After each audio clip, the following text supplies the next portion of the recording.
बिस्मिल्लाहिर्रहमानिर्रहीम। मुझे उम्मीद है तमाम स्टूडेंट खैरियत से होंगे। आज हम एक नया टॉपिक स्टार्ट करने वाले हैं। इस टॉपिक का नाम है कॉन्सेप्ट ऑफ स्लीप। ठीक है, और ये जो टॉपिक है ये सेकंड सेमेस्टर फाइनल टर्म एफओएन का टॉपिक है। और ये बड़ा ज़बरदस्त किस्म का टॉपिक है, बड़ा इंजॉयमेंट, काफ़ी चीज़ें नॉलेजेबल हवाले से हैं इसमें। ठीक है, और एग्जामिनेशन पॉइंट ऑफ व्यू से बड़ा ज़्यादा इंपॉर्टेंट है। एमसीक्यूज़ बहुत सारे आ सकते हैं और मैं आपको बताता भी रहूँगा कि कहाँ कहाँ से ज़्यादातर चांसेस हो सकते हैं एमसीक्यूज़ के, मगर आपने पीपीटी सारी को रीड करना है। ठीक है, लेट्स स्टार्ट करते हैं। ये विडाओ की पीपीटी है, इस यूनिट के ऑब्जेक्टिव है, इसमें हम डिस्कस करेंगे 1 मिनट कहाँ गए।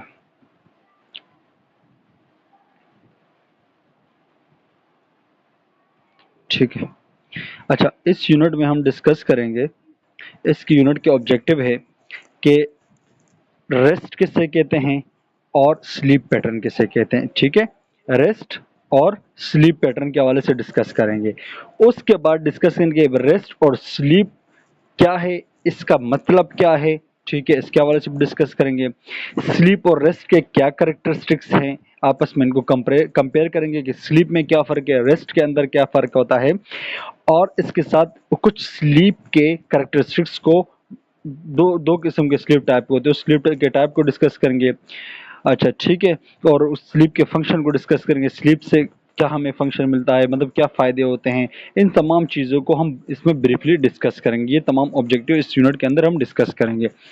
ऑब्जेक्टिव को डिस्कस करने का मतलब ये है कि इंसान का पहले से एक माइंड क्रिएट हो जाता है कि इस यूनिट के अंदर तमाम इस चीज़ों को डिस्कस करेंगे, तो फिर वो यूनिट को एडॉप्ट करने में आसानी होती है। Let's start. स्लीप, देखो ये एमसीक्यूज पॉइंट ऑफ व्यू से बड़ा इंपॉर्टेंट है। स्लीप का एमसीक्यूज लाजमी आएगा। Sleep is a basic human need, it is a universal process common to all. Sleep enhance the day time functioning and vital for a cognitive physiological and psychological function. देखो, sleep जो है ये हर इंसान की एक basic बुनियादी ज़रूरत होती है, और ये स्लीप जो है ये एक यूनिवर्सल प्रोसेस है, मतलब पूरी दुनिया में हर लोग सोते हैं। ठीक है, यूनिवर्सल प्रोसेस है। ठीक है, तीसरी बात, जब हम स्लीप करते हैं, जब हम सोते हैं, तो उसके नतीजे में क्या होता है, जब हम पूरी रात सो जाते हैं तो उसके नतीजे में क्या होता है, हमारे जो डे टाइम के जो फंक्शन, जो हम डे दिन में जो काम करते हैं तो तंदुरुस्ती के साथ करते हैं, प्रॉपर तरीके से करते हैं, प्रॉपर दिल से करते हैं, थकते भी नहीं जब हम स्लीप सोते हैं रात को। ठीक है, तो स्लीप की वजह से हमारे डे टाइम की जो फंक्शनिंग होती है वो भी इनहेंस कहते हैं, बढ़ जाने को बढ़ जाती है। ठीक है, डे टाइम के फंक्शन हम इजीली कर पाते हैं। उसके साथ साथ जब हम प्रॉपरली सोते हैं तो सोने की वजह से हमारी जो कॉग्निटिव फंक्शन है, फिजियोलॉजिकल फंक्शन है, साइकोलॉजिकल फंक्शन है, ये भी इंप्रूव होती है। कॉग्निटिव का वर्ड दिमाग के लिए इस्तेमाल होता है। कॉग्निटिव कहते हैं ब्रेन की वो एबिलिटी जो वो सोचती है, फील करती है, इमोशन होते हैं, फीलिंग, इमोशन, और इसके ऊपर जो इसकी जो एबिलिटी होती है ब्रेन की, उसको हम बेसिकली कॉग्निटिव कहलाया जाता है। तो सिंपल बात यह है, इस पूरी स्लाइड की सिंपल सी बात यह है कि स्लीप एक बुनियादी ज़रूरत है, पूरी यूनिवर्सल में होती है। सोने की वजह से जब हम सो जाते हैं तो फिर हमारे डे टाइम के जो फंक्शन होते हैं वो इंक्रीज होते हैं। उसके साथ साथ हमारे जो वाइटल, मतलब जो हमारे कॉग्निटिव है, फिजियोलॉजिकल, साइकोलॉजिकल फंक्शन है, वो भी इम्प्रूव होते हैं। पॉइंट यहाँ पर एमसीक्यूज का आ सकता है कि भाई वो कौन सी चीज़ें जिसकी वजह से डे टाइम के जो फंक्शन है वो एनहेंस होते हैं, तो इट इज कॉल्ड स्लीप। फिर क्या होता है, we require sleep for a many reason. हम स्लीप क्यों सोते हैं, बहुत सारे रीजन के लिए। Number 1, to cope with a daily stressor. देखो, जब हम रात को प्रॉपरली सोते हैं ना, तो उसकी वजह से हमारी जो मतलब डेली जो स्ट्रेसर वगैरह, तो इसको इजीली हैंडल कर पाते हैं। अगर कोई परेशानी आती तो हम इसके साथ लड़ सकते हैं, इजीली उसको कवर कर सकते हैं। अगर हम रात को ही नहीं सोते, हमारी नींद ही पूरी नहीं हो, तो हम किसी भी परेशानी के साथ लड़ने के काबिल नहीं होते। तो एक तो हमारे स्लीप की वजह से ये फ़ायदा होता है। दूसरा, टू प्रिवेंट फिटिक, हमें थकावट से बचाता है। जब हम प्रॉपरली नींद करते हैं, जितनी रिक्वायरमेंट होती है वो उतनी नींद करते हैं, तो उसकी वजह से क्या होता है, हमारी जो फिटिक, थकावट, वो भी हमें नहीं होती है। ठीक है, अच्छा, कंजर्व एनर्जी मतलब जब हम सोते हैं तो हमारी बॉडी के अंदर एनर्जी भी बूस्ट होती रहती है। ठीक है, जो हमें दिन के कामों के लिए फ़ायदा करती है। Restore the mind and body. जब हम सो जाते हैं तो हमारा माइंड जो है रिलैक्स हो जाता है, हमारी बॉडी जो होती है रिलैक्स हो जाती है, वो रिस्टोर हो जाती है, ठीक है, और रिलैक्सेशन फील होती है। The enjoy life more fully, और इसकी वजह से हमारी जो लाइफ हो हम उसको मोर एंजॉय करें। तो स्लीप बहुत बड़ा इंपॉर्टेंट रोल प्ले करता है। अक्सर आप लोगों ने देखा होगा, एक बंदा रात को नहीं सोता, फिर दिन में भी नहीं सोता, फिर अगले दिन उसकी हालत बड़ी बिगड़ी हुई होती है, वो ना किसी काम के काबिल होता है, थका हुआ होता है, एनर्जी उसके अंदर बिल्कुल नहीं होती है, मेंटली वो डिस्टर्ब होता है। तो स्लीप बड़ी इंपॉर्टेंट पॉइंट है, ठीक है। स्लीप ये एमसीक्यूज आ सकता है। वे एक अच्छा, ये एमसीक्यू ध्यान में रखना, ये कह सकते हैं कि वो कौन सी चीजें जो स्टेट ऑफ अनकॉन्शियस है, जहां पर भी आपको स्टेट ऑफ अनकॉन्शियस का वर्ड्स नजर आए तो इसके ऊपर आप स्लीप पर क्लिक टिक लगाना, ठीक है। Sleep is a consider is alter a state of a consciousness in which is the individual perception of a reaction to the environmental are decrease. यहाँ पर दो पॉइंट लिखे, कहते हैं स्लीप जो है एक ऐसी कंडीशन है जिसके अंदर एक इंसान का जो कॉन्शियस स्टेट है वो क्या हो जाता है, अल्टर हो जाता है। अल्टर मतलब तब्दील हो जाता है। स्लीप एक ऐसी कंडीशन है जिसके अंदर एक इंडिविजुअल का जो कॉन्शियस स्टेट होता है वो अल्टर हो जाता है, मतलब तब्दील हो जाता है, अनकॉन्शियस में चेंज हो जाता है, ठीक है। पॉइंट ध्यान में रखना, जब इंसान अनकॉन्शियस में चला जाता है तो इसके नतीजे में क्या होता है, इंसान जो परसेप्शन सोचता है या जो रिएक्शन करता है एनवायरनमेंट के हवाले से वो डिक्रीज हो जाती है। मिसाल के तौर पर अभी मैं जागा हुआ हूँ ना, तो कोई भी एनवायरनमेंट से कोई भी चीज़ को मैं इजीली देखता हूँ तो उसको रिसीव कर लेता हूँ, कोई बात हो तो उसको मैं प्रॉपरली रिएक्शन जवाब दे देता हूँ। जब मेरा कॉन्शियस स्टेट ही तब्दील हो जाएगा, अल्टर हो जाएगा, तो उसके नतीजे में मैं क्या करूंगा, एनवायरनमेंट की जो भी चीज एनवायरनमेंट को तो मैं रिएक्शन नहीं कर सकता क्योंकि मुझे पता ही नहीं होगा, मैं सोया हुआ हूँ और ना मैं किसी चीज को परसीव कर पाऊंगा। तो इस यहाँ पर दो बातें की गई है, कहते हैं स्लीप एक अनकॉन्शियस स्टेट है। अनकॉन्शियस स्टेट कब होती है, जब हम सो जाते हैं तो हमारी कॉन्शियस लेवल जो होती है वो अनकॉन्शियस में कन्वर्ट हो जाती है, ठीक है।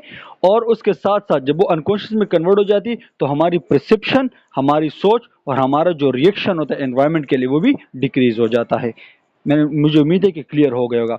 अच्छा, कॉन्शियस और अनकॉन्शियस की बात मैं बता दूं तो कॉन्शियस कहते हैं जब कॉन्शियस उसे कहते हैं जब आप जागे हुए होते हैं ना, आपका माइंड बिल्कुल जागा हुआ होता है, किसी चीज को रिस्पॉन्स करते हैं कॉन्शियस। अनकॉन्शियस मतलब आप बेहोश हैं, या बेहोश ही समझ लें, ये एक स्लीप जो एक स्टेट ऑफ बेहोशी की है क्योंकि आप रिस्पॉन्स ही नहीं कर पाते किसी चीज को, ठीक है। अच्छा, दूसरी बात, sleep is characterised by the minimal physical activity, variable level of the consciousness, change in the body, physiological process and decrease the responses to the external stimuli। वही सारी बातें यहाँ पर बताई गई है कि स्लीप के कैरेक्टरिस्टिक्स बताए कि जब हम सोते हैं तो हमारी फिजिकल एक्टिविटी क्या हो जाती है, मिनिमल हो जाती है, बिल्कुल कम हो जाती है ना, हम तो काम नहीं कर सकते, जब सोए होते हैं तो कैसे काम करेंगे। कॉन्शियस लेवल जो होता है वेरिएबल हो जाता है, चेंज हो जाता है, कॉन्शियस से अनकॉन्शियस में कन्वर्ट हो जाता है, ठीक है। दूसरी बात, उसके साथ जब हम सो जाते हैं हमारे कॉन्शियस तब्दील हो जाते हैं, फिजिकल एक्टिविटी तब्दील हो जाती है, तो हमारी जो फिजियोलॉजिकल प्रोसेस होती है वो भी डिक्रीज हो जाती है, रिस्पॉन्सेज जो होती है वो भी डिक्रीज हो जाती है। फिजियोलॉजिकल प्रोसेस मतलब जैसे हमारी हार्ट बीट वो भी स्लो हो जाती है, टेम्परेचर भी बॉडी का थोड़ा कम हो जाता है, बीपी भी थोड़ा सा कम हो जाता है, बॉडी के अंदर जो मेटाबॉलिज्म होती है भी थोड़ी सी कम हो जाती है। तो ये क्या होता है, तो हमारी जो बॉडी की फिजियोलॉजिकल प्रोसेस है वो भी डिक्रीज हो जाते हैं, ठीक है। और उसके साथ साथ क्या हो जाती है, हम जो एक्सटर्नल स्टिमुलाई आती है उसको रिस्पॉन्स भी नहीं करते हैं, ठीक है। तो इस स्लाइड को मैंने बड़ा ब्रीफली आप लोगों को डिस्कस कर दिया, मुझे उम्मीद है कि आप लोगों को समझ आ गया होगा, ठीक है। अच्छा, लेट्स आगे डिस्कस करते हैं। एमसीक्यूज पॉइंट ऑफ व्यू से यहाँ पर जहन में रखना, ये अनकॉन्शियस स्टेट को जहन में लाजमी रखना।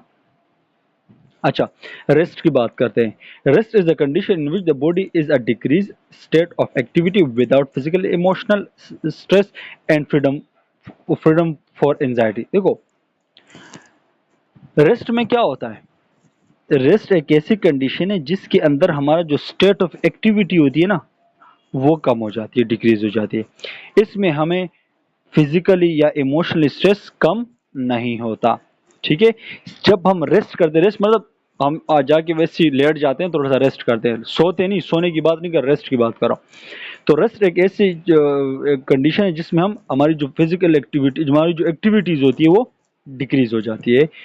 इसके अंदर, रेस्ट के अंदर हमारी फिजिकल और इमोशनल स्ट्रेस डिक्रीज खत्म नहीं होता, हमारा फिजिकल और इमोशनल जो स्ट्रेस होता है वो किसकी वजह से खत्म होता है? स्लीप की वजह से, क्योंकि जब हम सो जाते हैं हमारा माइंड अनकॉन्शियस में चला जाता है, रेस्ट पे चला जाता है, जिसकी वजह से हमारे जो स्ट्रेस होते हैं फिजिकली इमोशनली वो डिक्रीज हो जाते हैं। मगर जब हम रेस्ट करते हैं, रेस्ट मतलब हम जागे होते हैं, रेस्ट में हम सोए नहीं होते, तो रेस्ट में क्या होता है, हमारी सिर्फ और सिर्फ एक्टिविटी डिक्रीज हो जाती है और हमें थोड़ी सी एंजाइटी से फ्रीडम मिल जाता है इसमें। ठीक है, मिसाल के तौर पर एंजाइटी से फ्रीडम का मतलब, मिसाल के तौर पर मैं आपको एग्जांपल देता हूँ। अभी कोई वर्कर है ना जो मशीन के ऊपर काम कर रहा है, ठीक है, वो बहुत ज्यादा थक गया, एंजाइटी हो गई, वो थोड़ा बहुत ज्यादा थक गया, वो उसने क्या किया, एक 10 मिनट रेस्ट ले लिया। तो उस 10 मिनट में क्या हुआ, उसकी जो एंजाइटी का लेवल है वो थोड़ा सा कम हुआ, काम का बोझ थोड़ा सा उसके ऊपर कम हुआ, उसने रेस्ट कर दिया। ठीक है, मगर इससे उसकी फिजिकल और इमोशनल स्ट्रेस खत्म नहीं होंगे। अच्छा, आगे बात करते हैं, rest refer to a state of relaxation and calmness both physical and mental. ये एमसीक्यूज पॉइंट ऑफ व्यू से बड़ा इंपॉर्टेंट है कि रेस्ट में क्या होता है, हमें सिर्फ रिलैक्सेशन होती है और आराम मिलता है, बहुत फिजिकली और मेंटली दोनों, मतलब हम रिलैक्स हो जाते हैं, सुकून आ जाता है सिर्फ। ठीक है, एमसीक्यूज पॉइंट ऑफ व्यू से इंपॉर्टेंट है। अच्छा, awareness of the environment and maintaining but motor cognitive response is decrease. इसमें हम एनवायरनमेंट से अवेयर होते हैं, हमें जब हम रेस्ट करते हैं ना, हमें एनवायरनमेंट का तो पता होता है ना, हम जागे हुए होते हैं, सोने में तो हमें तो पता नहीं लगता स्लीप में, मगर रेस्ट जब हम करते हैं तो हमें एनवायरनमेंट का पता होता है, अगर हमें कोई आवाज देता है हम उसको जवाब भी देते हैं, कि कोई चीज को परसीव भी कर लेते हैं, समझ भी आता है। तो रेस्ट में आप जागे हुए होते हैं, ठीक है, मगर हमारी जो एक्टिविटी होती है वो डिक्रीज होती है। ठीक है, लेट्स आगे टाइप ऑफ स्लीप की बात करते हैं। अभी हमने दो चीजें बड़ी ब्रीफली डिस्कस की, स्लीप क्या है, स्लीप के हवाले से मैंने बड़ा अच्छी तरीके से डिस्कस किया, फिर हमने रेस्ट के हवाले से अच्छा तरीके से डिस्कस किया। अभी हम डिस्कस करते हैं कि स्लीप क्या है। We sleep architecture refer to the basic organization of the normal sleep. Sleep के टाइप बताया कि electroencephalogram pattern, eye movement and muscle activity are used for identify the stage of sleep. देखो, sleep के दो stage होते हैं, एक होता है नॉन रिपिड आई मूवमेंट, एक होता है रेम जिसको कहते हैं रिपिड आई मूवमेंट। स्लीप के दो, सोने के दो टाइप्स है, नॉन रिपिड आई मूवमेंट और रिपिड आई मूवमेंट, ये दोनों स्लीप के टाइप्स है। ठीक है, इन दोनों स्लीप के टाइप को हम कैसे आइडेंटिफाई करते हैं? ईईजी से करते हैं। अगर एमसीक्यूज आता है ना कि स्लीप के पैटर्न को हम किस चीज से आइडेंटिफाई करते हैं, तो उसको हम ईईजी से करते हैं, इलेक्ट्रोएन्सेफेलोग्राम। ये इलेक्ट्रोएन्सेफेलोग्राम एक ऐसी टेस्ट है, एक ऐसी चीज है जिसके जरिए हम क्या करते हैं, ब्रेन के अंदर जो वेव्स होते हैं ना स्लीप के, उसको आइडेंटिफाई करते हैं। अच्छा, एक इससे आइडेंटिफाई करते हैं, आई मूवमेंट से हम स्लीप को आइडेंटिफाई करते हैं, मसल एक्टिविटी से, इन तीनों चीज़ों से हम क्या करते हैं, स्लीप को आइडेंटिफाई करते हैं कि स्लीप कौन से स्टेज में है, कौन से स्टेज में वो बंदा सो रहा है। ये स्टेजेस का आपको आगे पता लग जाएगा, मगर एमसीक्यूज पॉइंट ऑफ व्यू से जहन में रखना, इलेक्ट्रोएन्सेफेलोग्राफी का एमसीक्यूज आता है लाजमी। ठीक है, अच्छा, और स्लीप के दो टाइप से ये भी जहन में रखना, नॉन रिपीट आई मूवमेंट और रिपीट आई मूवमेंट। ठीक है, लेट्स आगे डिस्कस करते हैं। देखो, इस स्लाइड को अगर आप लोगों ने समझ लिया, बाकी आने वाले जितने भी स्लाइड है वो आप लोगों के लिए बड़े इजी होंगे। ठीक है, पहले इसके ऊपर मैं आपको समझाता हूँ, ये cycle, sleep cycle. Sleep cycle जो है चार चीज़ों पर, चार स्टेज पर मुश्तमिल है। ठीक है, स्टेज 1, स्टेज 2, स्टेज 3, स्टेज 4। ठीक है, स्टेज 4 को हम क्या कहते हैं, 3 स्टेज होते हैं, मगर 4 को हम रेम स्लीप कहते हैं। ठीक है, 3 स्टेज। स्टेज 1 कौन सा होता है? Light transitional sleep, drowsiness and deep breath. Stage 1 वो स्टेज होता है जिसमें हमें ड्राउनेस मतलब अंगड़ाइयाँ वगैरह आती है और गुनूदगी वगैरह शुरू हो जाती है। ये स्लीप से पहले जब हम नींद आती है ना, उस स्टेज को हम बेसिकली क्या कहते हैं, जिसमें हमें ड्राउनेस वगैरह फील होती है, वो स्टेज 1 कहलाया जाता है। इसमें हम सोए नहीं होते, जागे हुए होते हैं। तो जो फर्स्ट स्टेज है उसके अंदर ड्राउनेस आती है। ठीक है, अच्छा, स्टेज 2 की बात करें तो मोर स्टेबल स्लीप, इसमें स्लीप हो जाता है, बंदा थोड़ा सो जाता है। ठीक है, इसमें chemical block in the sense making it the difficult to be awoken. इसमें क्या होता है, ये स्टेज 2 में बंदा सो जाता है। ठीक है, स्टेज 1 क्या है, स्टेज 1 में सिर्फ नींद आती है, ड्राउनेस वगैरह आती है, बंदा सोया नहीं होता। जब स्टेज 2 आता है तो बंदा सो जाता है। तो उस स्टेज में क्या होता है, जो हमारे ब्रेन के अंदर जो केमिकल्स होते हैं वो ब्लॉक हो जाते हैं। क्या होते हैं, chemical block in the sense making it difficult to be awoken. जो हमारे ब्रेन जो होते हैं, जो सेंस, हमारे जो 5 सेंसेस है, मतलब नाक है, स्मेल है, आंखों के जरिए मतलब कानों के जरिए जो सेंस करते हैं उस स्टिमुलस को, वो चीजें ब्लॉक हो जाती है, क्योंकि हम सोए होते फिर हमें पता नहीं लगता कि भाई हम ना देख पाते हैं, ना सुन पाते हैं, ना स्मेल कर पाते हैं। तो स्टेज 2 जो है इसमें बंदा सो जाता है और इसके अंदर केमिकल ब्लॉक हो जाते हैं। ठीक है, तो ये एमसीक्यूज पॉइंट ऑफ व्यू से ध्यान में रखना कि केमिकल कौन से स्टेज में ब्लॉक होते हैं, तो स्टेज 2 में ब्लॉक होते हैं। ठीक है, स्टेज 3 जो है इससे ज्यादा डीप, थोड़ी और गहरी नींद होती है स्टेज 3 में। ठीक है, आहिस्ता से जैसे स्टेज आगे बढ़ते जाएंगे तो नींद बढ़ती जाएगी। ठीक है, स्टेज 3 जो डीप स्लीप होते हैं और ग्रोथ हार्मोन रिलीज, ये एमसीक्यूज लाजमी ध्यान में रखना कि वो पूछा जा सकता है कि कौन से स्टेज में ग्रोथ हार्मोन रिलीज होते हैं। तो स्टेज 3 जब इंसान डीप स्लीप में चला जाता है तो उसमें ग्रोथ हार्मोन भी रिलीज होते हैं। फिर स्टेज 4 जो है, स्टेज 4 तो नहीं कह सकते हम, रेम स्लीप कहते हैं। ये एक वो टाइप है, एक वो स्टेज है 3 के बाद जहां पर इंसान को ड्रीम वगैरह अराउस होते हैं, मतलब ख्वाब वगैरह जो देखते हैं वो स्टेज 4 में देखते हैं। Revitalization memory and intense of dream एक और, ये एमसीक्यूज भी ज़हन में आ सकते हैं कि ड्रीम कौन से स्टेप के अंदर एक और होते हैं, तो रेम स्लीप के अंदर। इसको अभी हम आगे जाएंगे तो और भी अच्छी तरीके से डिस्कस करेंगे।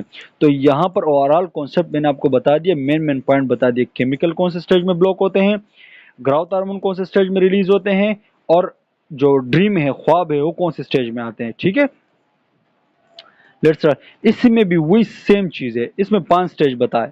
ठीक है, ये नंबर इसमें जो ये बताया ना, ये ड्राउजी, ये स्टेज 1 से पहले वाली बात की है कि भाई थोड़ा इंसान ड्राउजी वगैरह फील करता है, गुनूदगी वगैरह इंसान के अंदर आती है। फिर स्टेज 1 में जो है first fall asleep way enter non repeat eye movement and non, इसमें बताया गया है, ये आगे उसके अंदर बड़ी क्लियरली इसमें एक्सप्लेन किया है। नॉन रिपीट आई मूवमेंट 1 है, नॉन रिपीट आई मूवमेंट 2, फिर नॉन रिपीट आई मूवमेंट 3, और फिर इसके बाद रिपीट आई मूवमेंट। इन 4 चीज अगर मैं आपको इस स्लाइड के हवाले से भी चलो थोड़ा बहुत बता देता हूँ, फिर आगे भी काफी डिटेल्स है, वो अच्छी तरीके से आप लोगों को वहां पर भी समझ आ जाएगा। नॉन रिपीट स्टेज 1 ड्राउजी, इसको हम ड्राउजी को स्टेज में तो नहीं कह सकते, ठीक है, मगर स्टेज 1 में क्या है, when we first fall asleep, इसमें क्या होता है, इंसान थोड़ा सा स्लीप के अंदर चला जाता है। We enter non repeat eye movement, इसमें क्या होती, रिपीट आई मूवमेंट नहीं होती। ठीक है, मतलब इंसान बिल्कुल सोए होते हैं और आंखों की मूवमेंट भी नहीं होती। स्टेज 2 में क्या है,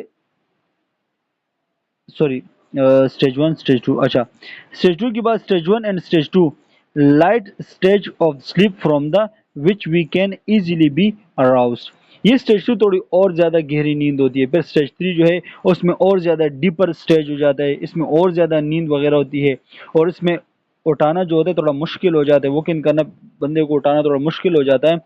और स्टेज 4 की बात करें, ये एक ऐसा स्टेज है जिसके अंदर रिपीट आई मूवमेंट भी होती है, आंखों की मूवमेंट भी होती है, और ख्वाब वगैरह, ड्रीम वगैरह जो होते हैं वो भी आते हैं। तो इसको आगे बड़ा क्लियर से भी डिस्कस किया गया, उसमें हम डिस्कस करते हैं। ठीक है, ये आ गया नॉन रिपीट आई मूवमेंट। देखो जो 3 स्टेज है ना, 1 2 3, इस तीनों में नॉन रिपीट आई मूवमेंट होती है। ठीक है, नॉन रिपीट आई मूवमेंट होती है, जहन में रखना। जो लास्ट वाला है उसमें रिपीट आई मूवमेंट होती है, ये जहन में भी रखना। ठीक है, अच्छा, सबसे पहले डिस्कस करते हैं नॉन रिपीट स्टेज 1 जो है। About 75 to 80% of sleep during the night is non-repeat non-repeat eye movement sleep। जो हम पूरी रात सोते हैं ना, उसमें पूरी रात में जो नॉन रिपीट आई मूवमेंट है, 75 से 80% जो नींद का जो हमारा ड्यूरेशन है वो नॉन रिपीट आई मूवमेंट के ऊपर मुश्तमिल है। ठीक है, मतलब नॉन रिपीट आई मूवमेंट के 3 स्टेज ना, 1 2 3, ये तीनों अगर मिला के हमारे पूरी रात, अगर हम मिसाल के तौर पर 10 घंटे सोते हैं, एक मिसाल है 10 घंटे सोते हैं, तो 10 घंटों में जो 7 घंटे है वो हमारी नॉन रिपीट आई मूवमेंट का ड्यूरेशन होगा, और जो 3 घंटे वो रिपीट आई मूवमेंट का ड्यूरेशन होगा। तो ये एक एग्जाम्पल, या 7 घंटे या 8 घंटे, इसी तरह कुछ कह सकते हैं। ठीक है, अच्छा, आगे, वे non repeat eye movement sleep we previously divide into 4 stages. अच्छा, नॉन रिपीट आई मूवमेंट को 4 स्टेज में डिवाइड किया गया है। नाउ डिवाइड इनटू 3 स्टेजेस, पहले 4 अभी 3 में डिवाइड किया गया है, क्योंकि अभी इसमें लास्ट वन स्टेज में जो इसमें रिपीट आई मूवमेंट होती है, आई की मूवमेंट होती है, तो इसके इसलिए हटा दिया। ठीक है, which associated with the distinct brain activity and the physiology, और हर स्टेज की अलग ब्रेन एक्टिविटी होती है और अलग जो होता है फिजियोलॉजिकल एक्टिविटी होती है, ठीक है। इसको वन बाय वन डिस्कस करते हैं। तो इस स्लाइड में हमने 2-3 चीज़ें सीखी। एक हमने ये बताया कि भाई हमारा जो नॉन रिपीट आई मूवमेंट का जो पूरा ड्यूरेशन होता है पूरी रात में, वो 75 से 80% होता है, ठीक है। और पहले नॉन रिपीट आई मूवमेंट की स्लीप की जो प्रीवियसली 4 हिस्सों में डिवाइड था, मगर अब इसको 3 हिस्सों में डिवाइड किया गया है, ठीक है, क्योंकि लास्ट हिस्से में आई की मूवमेंट होती है, इसको इसलिए नॉन रिपीट आई मूवमेंट से हटा दिया गया है। लेट्स डिस्कस करते हैं स्टेज 1। अभी जो मैंने पिक्चर में डिस्कस किया था वही सेम चीजें इसी में भी बताई गई है। In this stage of the very light sleep and last only a few minute we during this stage person feel. अच्छा, ये स्टेज 1 जो है इसमें वेरी लाइट स्लीप, मतलब बिल्कुल वो गुनूदगी वगैरह आना शुरू हो जाती है, बिल्कुल लाइट। ये कुछ फ्यू मिनट का स्टेज होता है, मतलब कुछ मिनट के ऊपर डिपेंड होता है। स्टेज 1 जो होता है बड़ा छोटा सा होता है, ठीक है। स्टेज 1 में अंदर इंसान क्या क्या फील करता है, वो रिलैक्स फील करता है और ड्राउजी होता है। मैंने पहले बताया ना, स्टेज 1 जो है वेरी लाइट स्लीप, मतलब उसको ड्राउजिंग वगैरह आती है, गुनूदगी वगैरह आती है और वो सोने की तरफ जाते हैं, और ये कुछ फ्यू मिनट का होता है, ठीक है। इसमें बंदा रिलैक्स फील करता है, ड्राउजी फील करता है। Eye roll from side to side, eye जो है side to side roll movement होती है, ठीक है। अच्छा, heart and respiratory rate drop slightly, इसमें हार्ट और रेस्पिरेटरी रेट भी थोड़े से स्लाइटली ड्रॉप हो जाते हैं। Sleep can be easily awake and deny that he और शी वाज स्लीपिंग। देखो स्टेज 1 में जो है इसमें हमें ड्राउजी वगैरह भी फील होते हैं, रिलैक्सेशन फील होता है, हमारी हार्ट रेट जो होती है वो भी थोड़ी सी ड्रॉप हो जाती है। इसमें बंदे को आप इजीली उठा सकते हो, ठीक है। वे sleeper can be easily awake, क्योंकि हल्की सी नींद में होते तो आप उसको आवाज़ दो या हाथ से हिला तो इजीली उठ जाएगा। ये स्टेज 1 की कहानी है। स्टेज 2 की बात करते हैं। A light sleep during which a body process continue to slow down. Stage 2 में क्या होता है, आहिस्ता आहिस्ता इंसान गहरी नींद की तरफ जा रहा होता है। क्या होता है, आहिस्ता आहिस्ता इंसान गहरी नींद की तरफ जा रहा होता है, और उसकी जो प्रोसेस होती है वो स्लो डाउन कंटिन्यू डाउन की तरफ जा रहे होते हैं। The I R generally still, इसमें क्या होते हैं, आई जो होते हैं अपनी जगह पे स्टिल हो जाते हैं। The heart and respiratory rate जो होते हैं वो कम होने, क्योंकि जैसे जैसे हम सोने की तरफ जाते हैं हमारी बॉडी रिलैक्स होने जाती है, इसी तरह हमारी जो हार्ट रेट है वो भी स्लो हो जाती है और रेस्पिरेटरी रेट भी स्लो हो जाती है, ठीक है। और बॉडी टेम्परेचर भी फॉल गिर जाता है, ठीक है। तो ये ज़हन में, ये स्टेज 2 है। स्टेज 1 में थोड़ी सी हल्की गुनूदगी आ रही थी, स्टेज 2 में थोड़ी और गहरी नींद की तरफ चले गए, ठीक है, इसी तरह। अच्छा, फिर क्या, individual in stage 2 require more intense stimuli then stage 1 awaken such as the touch and shaking. देखो स्टेज 1 में अगर बंदा हल्का सा नींद और गुनूदगी में अगर हम उसको आवाज देते वो डायरेक्टली उठ जाता है। स्टेज 2 में क्या कहते हैं, कह रहे उस बंदे को अगर स्टेज 2 में वो सो रहा है, मतलब स्टेज 1 उसको क्रॉस किया, स्टेज 2 मतलब सो रहा है, तो आपने क्या कर, आप उसको उठाने के लिए थोड़ा सा ज्यादा स्टिमुलाई की जरूरत होती है, मतलब इंटेंस स्टिमुलाई की जरूरत है। या तो आप उसको टच करके हिला के उसको उठा सकते हो, या शेकिंग करके जरिए उसको उठा सकते हो। वो आवाज से थोड़ा नहीं उठता क्योंकि वो थोड़ा गहरी नींद की तरफ चला जाता है। स्टेज 3 की बात करें, वे deepest stage of the sleep. ये स्टेज 3 जो है ये सबसे डीप वाला स्टेज है सोने में, ठीक है। स्टेज 3 वे during deep sleep or delta sleep, इसको डीप स्लीप भी कहते हैं, डेल्टा स्लीप भी कहते हैं। ये एमसीक्यूज पॉइंट ऑफ व्यू से ध्यान में रखना। Sleeper heart and respiratory rate 20 to 30% below those. ये एमसीक्यूज बड़ा इंपॉर्टेंट है, जहन में रखना कि आपसे पूछा जा सकता है वो कौन सी स्लीप है जिसके अंदर इंसान की जो हार्ट रेट है और रेस्पिरेटरी रेट है वो 20 से 30% ब्लू मतलब कम हो जाती है, तो वो स्टेज 3 की बात हो रही है। ये जहन में लाजमी रखना, ठीक है। और स्टेज 3 को डीप स्लीप के जगह डेल्टा स्लीप भी कहा जाता है, ठीक है। अच्छा, वे exhibiting during the walking horse. अच्छा, with this sleeper is difficult. Stage 3 में अगर बंदा होगा ज़्यादा गहरी नींद में होगा तो उसको उठाना थोड़ा सा, जगाना या अराउसल करना थोड़ा मुश्किल होता है। The person is not distribute by the sensory स्टिमुलर, और उसको सेंसरी स्टिमुलर का बिल्कुल पता ही नहीं लगता। मतलब अगर कोई जा रहा है, अगर बंदा स्टेज 3 में सो रहा है, अगर एक बंदा जा रहा है या कोई वहां पर बातें कर रहे हैं या कुछ कुछ भी करे तो उसको पता, इल्म ही नहीं होता, वो पता नहीं लगता उसको सेंसरी स्टिमुलाई का, ठीक है। The skeletal muscle is very relax. Stage 3 में जो स्केलेटल मसल्स होंगे वो बड़े रिलैक्स हो जाते हैं। और बंदा अगर स्टेज 3 में सो रहा है, मतलब ज़्यादा गहरी नींद में सो रहा है, तो उसकी रिफ्लेक्सेस भी जो होती है वो कम हो जाती है। ठीक है, रिफ्लेक्सेस मतलब ये कि भाई अगर वो सो रहा है, कोई उसको टच कर रहा है ना, तो उसकी टच की जो सेंसेस है, रिफ्लेक्स है, वो भी कम हो जाती है और वो किसी चीज़ को वो खत्म। ठीक है। अच्छा, snoring is mostly like to, एक और ये भी जहन में रखना एमसीक्यूज पॉइंट ऑफ व्यू से। स्नोरिंग जैसे खराटे वगैरह आते हैं ना, तो ये एमसीक्यूज हमारे पास आया था कि हमारे जो F1 का पेपर था कि भाई स्नोरिंग जो है वो कौन से स्टेज के अंदर एक और होती है, कौन से स्टेज, मतलब खराटे जो होते हैं वो कौन सी स्टेज के अंदर होते हैं, तो वो स्टेज थी। इस ये स्टेज 3 से एमसीक्यूज आ सकते हैं। एक दो तीन पॉइंट मैंने आपको बता दिए कि 20 से 30 वाला ये भी जहन में रखना। ठीक है, 20 से 30 को जहन में रखना और उसके साथ साथ स्नोरिंग को जहन में रखना। ठीक है। अच्छा, और ये भी एमसीक्यूज में रखना, डिफिकल्ट टू अराउसल। ये जहां पर रेड रेड क्या होता है ना, ये बड़े डीप वाले पॉइंट होते हैं, इनको जहन में रखना। ठीक है, डीपेस्ट, अच्छा ये भी एमसीक्यूज के लिए जहन में रखना कि डीपेस्ट स्टेज कौन सी है, वो तो स्टेज 3 है। ठीक है।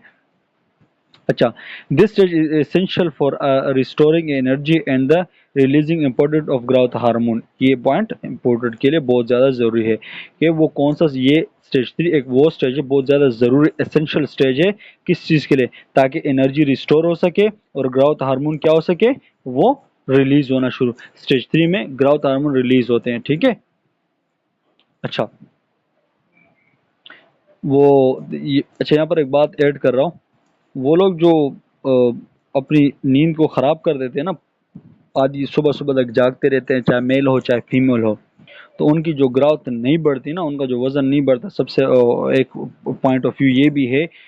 ठीक है, क्योंकि ग्रोथ हार्मोन जो होते हैं वो हमारे डीप स्लीप के दौरान जो होते हैं वो रिलीज होते हैं। ठीक है। अच्छा, कहाँ गया ये रहा। अच्छा, रिपिड आई मूवमेंट की बात करते हैं। रिपिड आई मूवमेंट स्लीप क्या है?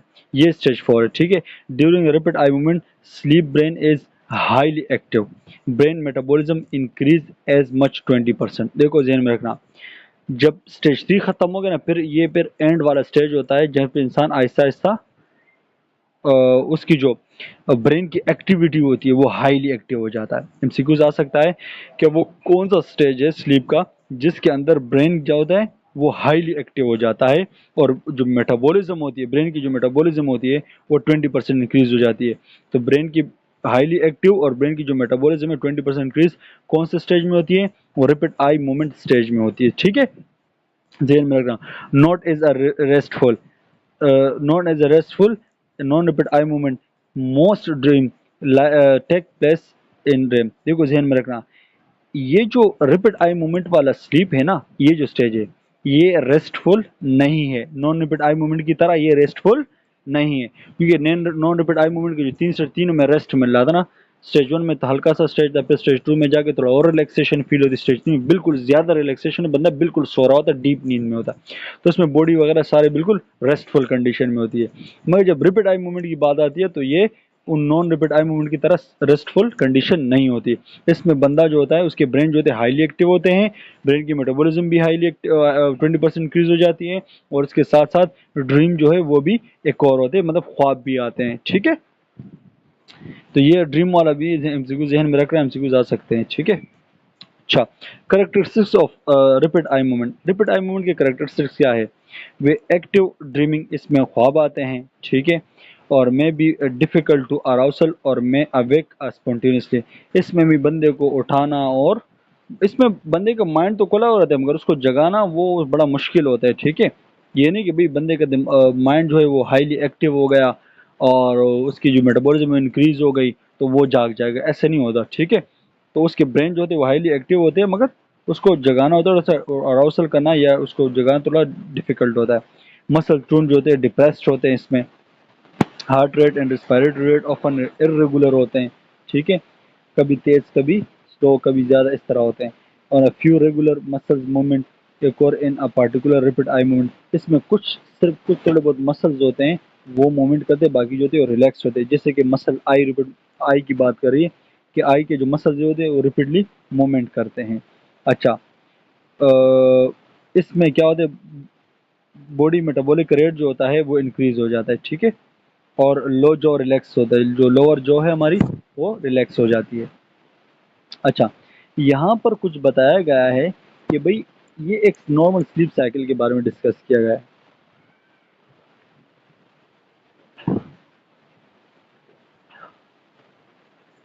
अच्छा, कह रहे हैं कि भाई अगर जैसे एज के हिसाब से बंदे को कितनी नींद करनी चाहिए उसके हवाले से यहाँ पर डिस्कस किया गया है। ठीक है, यहाँ पर बताया गया है कि भाई अगर एक न्यू बॉर्न है, मतलब एक बच्चा भी पैदा हुआ है, ठीक है, तो उसको 14 से 18 घंटे नींद करनी चाहिए, उसकी बॉडी के लिए रिक्वायरमेंट होती है।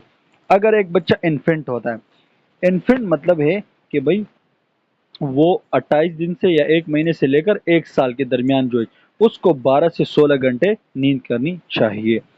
और कहते हैं कि अगर बच्चा एक साल से लेकर 4 साल की उम्र तक है तो उसको 12 से 13 घंटे नींद करनी की ज़रूरत है, रिक्वायरमेंट होती है। अगर एक बच्चा 5 साल से 13 साल की उम्र है तो उससे 10 से लेकर या 10.5 आवर तक उसको नींद करनी चाहिए।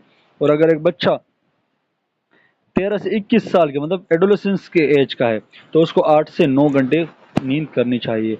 और अगर यंगर है, ठीक है, और या अगर उसकी बात करें कि भाई यंगर है या, तो उसको कम से कम 6 घंटे और मतलब 7 से 8 घंटे मतलब जो एडल्ट होते हैं ना उसको, तो एडल्ट यंगर को 7 से 8 घंटे तक इस तरह की नींद करनी चाहिए। और जो ओल्डर एज वाले को उसको 6 घंटे इस तरह नींद, ये रिक्वायरमेंट बताई कि इनको इस एज के साथ नींद करनी चाहिए, इस एज के साथ इतनी इतनी नींद करनी चाहिए। बाकी तो सब फॉलो करते हैं, मगर हमारे जैसे लोग जो होते हैं इंक्लूडिंग मी, हम 6-8 घंटे क्या, हम 5 घंटे सो जाएं तो बड़ी बात है। ठीक है, और जिसकी वजह से हमारे सारे दिन भर गुस्सा करते हैं, दिन भर परेशान होते हैं, टेंशन होती है। यही सारी रिक्वायरमेंट, सारे मसले जो हैं इन मोबाइलों ने गर्क कर दिए, तबाह कर दिए हैं। लोग पूरी पूरी रात जागे रहते हैं मोबाइलों की वजह से और सोते नहीं और दिन में गुस्सा करते हैं, इंक्लूडिंग मी। आप लोगों को नहीं कह रहा, अपने अपने आप को भी शुमार कर रहा हूँ इसमें। अच्छा, लेट्स स्टार्ट करते हैं। अच्छा, फैक्टर अफेक्टिंग स्लीप, देखो कुछ ऐसे फैक्टर होते हैं ना जो तो क्या करते हैं, सोने को तकरीबन मतलब आपको सोने नहीं देते या आपकी सोने में खलल पैदा कर देते हैं। जैसे एज, एज की वजह से भी क्या होते हैं, जो ओल्डर एज होते हैं उसकी एज के हिसाब से मैंने आपको नींद की टाइमिंग चेंज होती है तो उसके स्लीपिंग जो होती है उसमें भी खलल आता है। एनवायरमेंटल फैक्टर भी होते हैं। एनवायरमेंटल फैक्टर मिसाल के तौर पर अभी आप जिस रूम में सो रहे हो उसमें बहुत ज़्यादा गर्मी है या बहुत ज़्यादा शोर हो रहा है जहाँ पर आप सो रहे हैं, या कोई स्मेल वगैरह है, तो एनवायरमेंटल फैक्टर हैं, इनकी वजह से आपकी नींद ख़राब हो सकती है। या आप बहुत ज़्यादा थके हुए होते हैं उसकी वजह से भी आपको नींद नहीं आती, थकावट बहुत ज़्यादा होती है। ठीक है, फिटिक की वजह, लाइफस्टाइल की वजह से, लाइफस्टाइल मिसाल के तौर पर आपके रूटीन ही ऐसे हैं कि भाई आप पूरी पूरी रात जागे रहते हैं, मोबाइलों में लगे रहते हैं, या आपकी जो लाइफस्टाइल ऐसी है, आप ज़्यादा आउट वाली चीज़ें खाते हैं, फास्ट फूड ऐसी चीज़ें खाते हैं जो आपके क्या कहते हैं डाइजेशन के अंदर इशू पैदा करते हैं, जिसकी वजह से आपकी स्लीप पैटर्न डिस्टर्ब हो जाती है। अच्छा, कुछ साइकोलॉजिकल स्ट्रेस भी हो सकते हैं। कुछ लोग अल्कोहल या स्टिमुलेंट मतलब अल्कोहल वगैरह की इस्तेमाल वगैरह करते हैं ना, तो उनकी वजह से भी क्या होते हैं, स्लीप पैटर्न के अंदर डिस्टर्बेंस पैदा होती है। डाइट भी बड़ा मायने रखती है आपकी। ये भी कुछ देखो, मिसाल के तौर पर अभी आप सोते हो ना, तो सोने से बस आधे घंटे पहले, 1 घंटे पहले आपने हेवी डाइट इस्तेमाल कर ली, मतलब फास्ट फूड ये सारी चीज़ें खा ली। जब आप सोते तो उसकी वजह से क्या आपकी अनडाइजेशन होती है, डाइजेशन नहीं होती, तो उसकी वजह से फिर क्या होता है, इजिटेशन होती है, नोजिया वगैरह होता है, आपकी नींद खराब हो जाती है, पेन वगैरह भी क्रिएट हो सकते हैं। अच्छा, कुछ इलनेस होती है जैसे कि रिस्पायरेटरी कंडीशन हो गए, फीवर हो गया या एंडोक्राइन डिसऑर्डर हो गया। तो ये जो जब लाजमी बात है, जब कोई इंसान बीमार होता है तो उसको नींद भी प्रॉपर नहीं आती, नींद के अंदर खराबी हो जाती है। ठीक है, कुछ मेडिकेशन ऐसी होती है, कुछ दवाइयाँ ऐसी होती है जो इंसान की नींद को खराब करती है। ठीक है, अच्छा, फंक्शन ऑफ स्लीप की बात करें। अच्छा, यहाँ तक इतना ही रखते हैं। लेट्स फिर हम डिस्कस करें स्लीप और फंक्शन को, हम अगले उसमें डिस्कस कर देते हैं पार्ट 2 में, क्योंकि फिर बहुत लंबा हो जाएगा। बेस्ट ऑफ लक, अल्लाह हाफिज़, थैंक यू।